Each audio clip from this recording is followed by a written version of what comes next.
Okay, hello people. Welcome to week 2, number 2 of Reaper's Record Reviews. And today we have Faith No More. Okay, special effects for you again. No charge. Alright. Soul Invictus. Okay. This is first off, it seems like they're back, okay? It's all the original cast here, people. It's on Reclamation Records and Ipecac, whatever the hell that means. I guess that's part of the Reclamation Records. Anyway, it's a pretty good album. I was pleasantly surprised. It's nothing like, if you're going to go out and buy this and expect something like 1989's The Real Thing, with Epic and Falling to Pieces on it, come on, it's just not going to happen, people. That's one of those once-in-a-lifetime deals there with that album. Anyway, it's a real good album. It's good for just kicking back in your room, put it on when you're by yourself. I would not use this album as a... when I'm driving in the car or anything like that.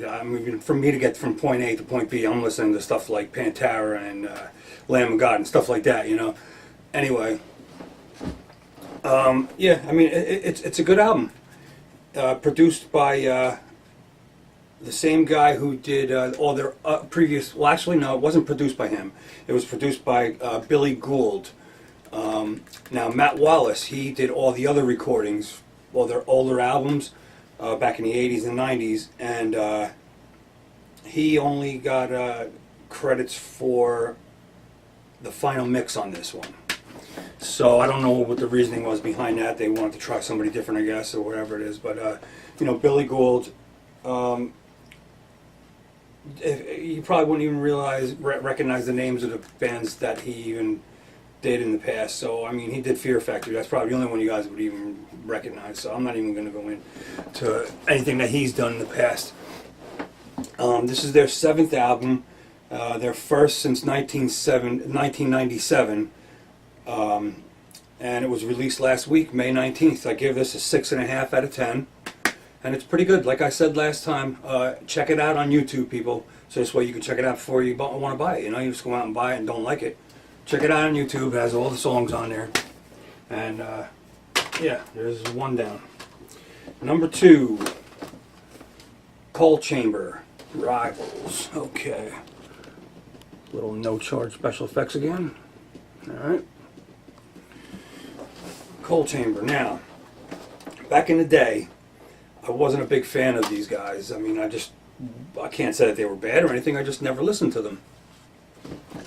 A couple of my friends, were big fans of theirs, and, they said they were good and everything. I listened to 1 or 2 of their songs, and they were good back in the day. I liked them, but I just wasn't a fan enough to go out and buy their stuff.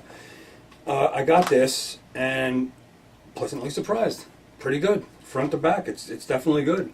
I don't really think there's maybe 1 or 2 dull songs on here that I'm really not into, but for the most part, what do we got on here? 13 songs, or the whole thing's pretty good. We got Al Jorgensen. He does guest vocals on Suffer in Silence, which is number 4 track on this album. This is their first album since 2002's Dark Days, and their 4th studio album altogether. So this was produced by Mark Lewis, and he's most notable for doing artists such as Devil Driver and Unearth, and also, he does a favorite of Jared Dines, Whitechapel. I'll explain who Jared Dines is at the end of this episode.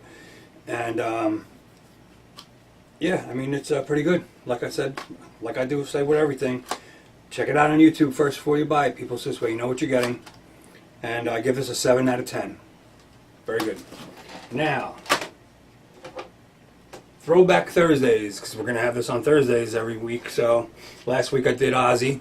This week I am doing Judas Priest, Screaming for Vengeance, picture disc, people. Oh yeah. Yeah, check that out. Alright, let's get some special effects in there on that. Ooh, that's nice. Alright. And on the back. Alright. I'm so glad they're coming back out with vinyl again, people. I love records. Now, you know, for the youngsters out there, the only thing they had was growing up was CDs, basically. All I had growing up, well, man, I mean, back in the day, my brother, he's 9 years older than me, so, you know, I was at a very early age when I started listening to heavy metal music, and, well, back then it was hard rock music and heavy music. They didn't really call it heavy metal, but anyway, there was 8 tracks back in those days, you know. You kids probably don't even know what an 8 track is, if you've even seen it. And there was albums and cassettes. That's all we had.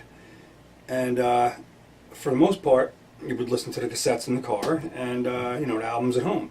And the records, I just grew up on it. So that sound to me is, you know, I just love it. I love that retro sound. Now you kids growing up today, you're so used to CDs that you know, you like the perfect polished CD quality, which I get. I understand. You grew up with it. It's no big deal. I'm not putting anybody down or anything for it. My opinion is just that I love the album thing. I love the CDs too. I love that clean, crisp sound of the of DVDs of CDs. I'm sorry. You know, mouth not really doing so good today. Anyway, yeah, you know, go out and get this, people. It's the only thing about the vinyl nowadays is that it's a little pricey, but what are you gonna do? This cost me, I think, $17, $18 at Guitar Center, but I gotta have this on my collection. This is Judas Priest. And there you have it. Another Reaper record reviews in the bag, people. Okay, so please, like I said, I was going to talk about Jared Dines anyway. He has a channel on YouTube. Go check it out, Jared Dines. Subscribe. It's funny. You get a good laugh out of his stuff, people. I'm telling you, you get a good kick in the ass for that one. And you know, subscribe to my channel, please. And any questions or comments, please put them down below. Not that down below. Down below in the comments section, people. Anyway, thank you for watching, and see you next week.